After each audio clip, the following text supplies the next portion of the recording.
Baik, selamat siang Bapak Ibu semua. Assalamualaikum warahmatullahi wabarakatuh. Waalaikumsalam warahmatullahi wabarakatuh.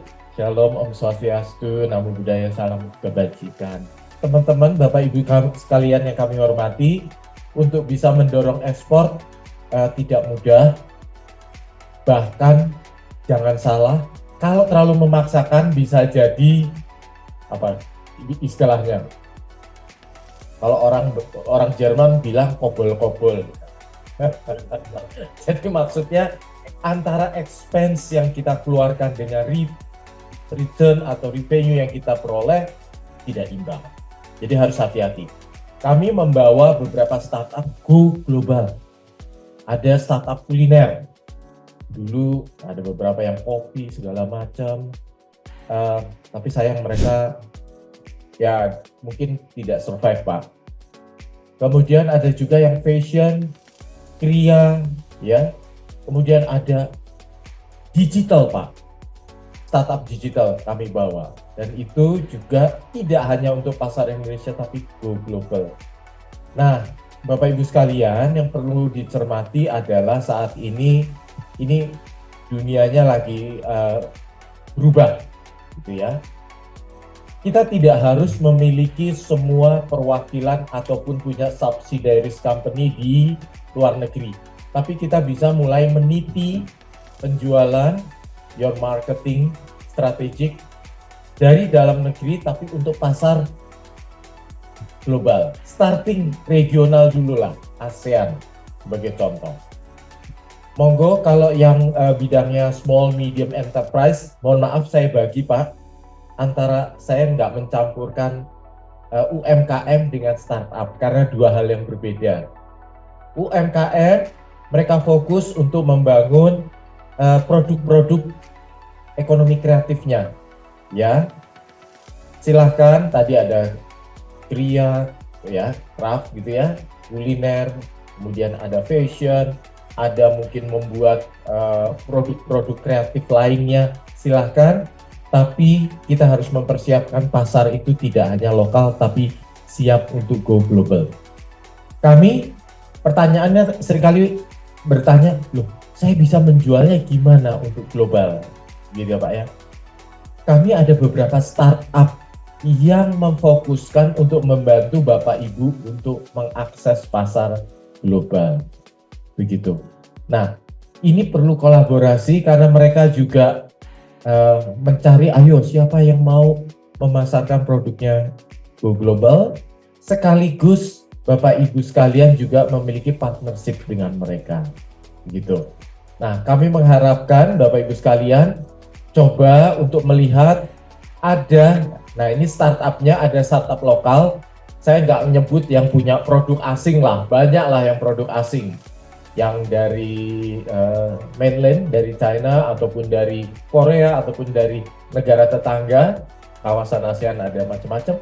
Tapi ada juga Pak, yang dari Indonesia, startup Indonesia untuk membantu pemasaran global. Nah oleh karena itu,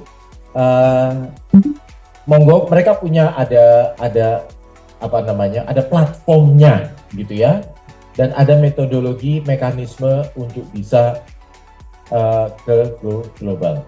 Nah, Bapak Ibu sekalian, untuk bisa mencapai market global tersebut, selain melalui teman-teman startup ataupun platform yang sudah ada, Bapak Ibu juga bisa memanfaatkan biasanya di dalam social media ada yang connecting dengan platform digital untuk keperluan marketing itu. Nah, yang menarik Bapak Ibu sekalian, saya nggak cuma fokus ekspor ya, Bapak Ibu bisa yang memiliki usaha saat ini, terutama UMKM, seringkali memiliki masalah untuk marketing, gitu ya.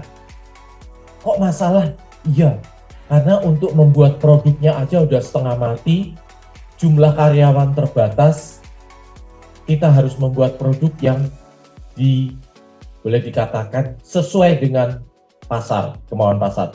Product market fit. Itu kunci pokok untuk Bapak Ibu yang memiliki bisnis. Produknya harus benar-benar cocok dengan market. itu ada tesnya, market testnya itu ada tahapan-tahapannya sampai sesuai.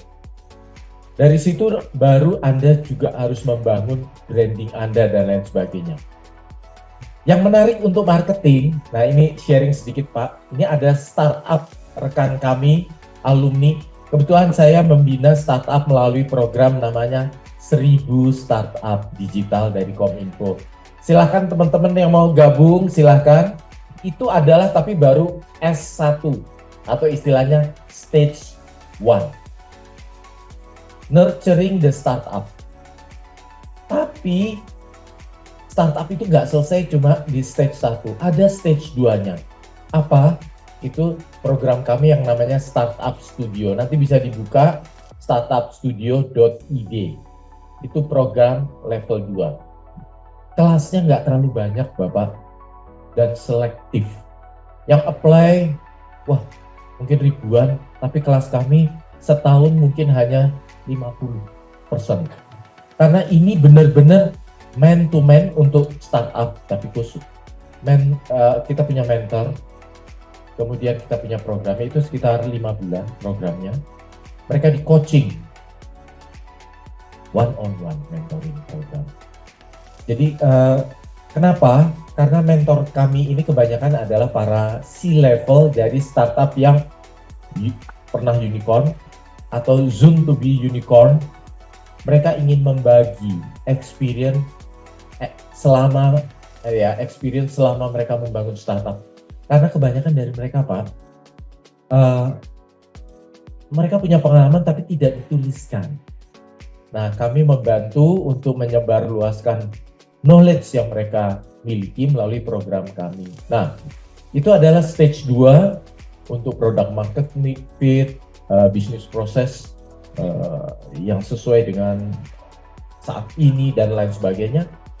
Tapi biasanya startup itu pertama memang bootstrapping dari modal sendiri dan dari apalah yang membantu. Mungkin ada angel dan segala macam. Terus biasanya mereka ini nggak bisa nih lama-lama bootstrapping. Mereka mencari, nanti ada mungkin masuk ke ya early stage lah, gitu ya, pre-seed, terus seed. Nah, mengalami masalah dalam pendanaan, maka kami membuat S3-nya, stage 3. Itu Hub ID program, hub.id. Itu untuk mempertemukan antara venture capital dengan startup. Nah, di sini tanggal 23 sampai 25 September yang akan datang, kita bikin next Hub Global Summit di Bali.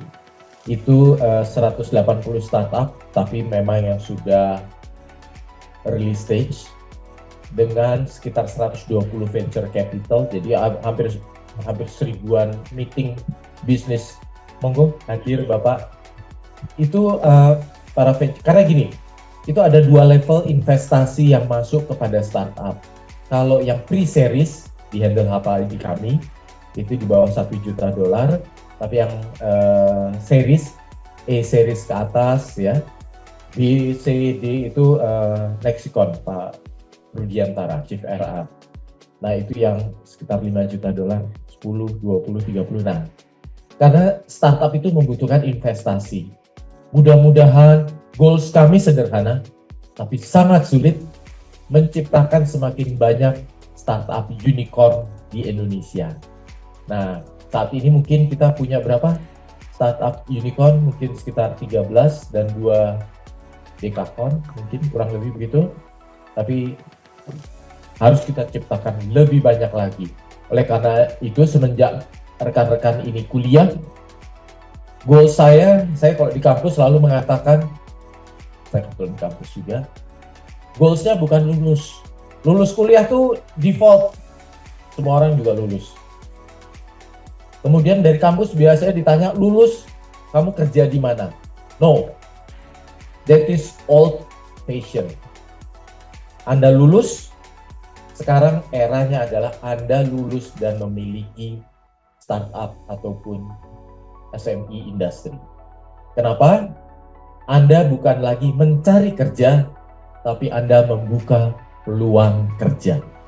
Itu kuncinya untuk rekan-rekan muda sekalian. Mungkin teman-teman bertanya, loh kok tantangannya berat sekali? Saya kasih fun fact ya dari kehidupan saat ini. Anda lulus, jumlah industri yang akan menyerap Anda bekerja sangat terbatas, gitu ya. Karena apa? Industri, ya kita nggak tutup mata. Garment ataupun fashion atau industri garment dan sepatu apa ya, itu padat karya. Saya mengharapkan buat rekan-rekan yang lulus dari kampus itu bukan menjadi pekerja pabrik, karena mereka kalau untuk yang itu kan lebih ke arah apa ya pekerja masalah gitu ya. Tapi Anda harusnya menjadi pekerja dengan knowledge yang tinggi, yaitu bekerja pada industri yang kuat atau menciptakan usaha-usaha baru. Oleh karena itu, ke depan fokus, Anda tetap harus fokus perkuliahan, tapi lulus goals-nya bukan cari kerja, tapi Anda membuka peluang kerja. Caranya semenjak dini ikutin ada program ekspor, summit, segala macam. Anda belajar membangun entrepreneur semenjak dini. Otherwise, Anda lulus, Anda hanya mencari melamar kerja. Itu bukan era Anda. Era Anda adalah menjadi entrepreneur, whatever. Small medium enterprise ya, UMKM, membuat bisnis ataupun membangun startup.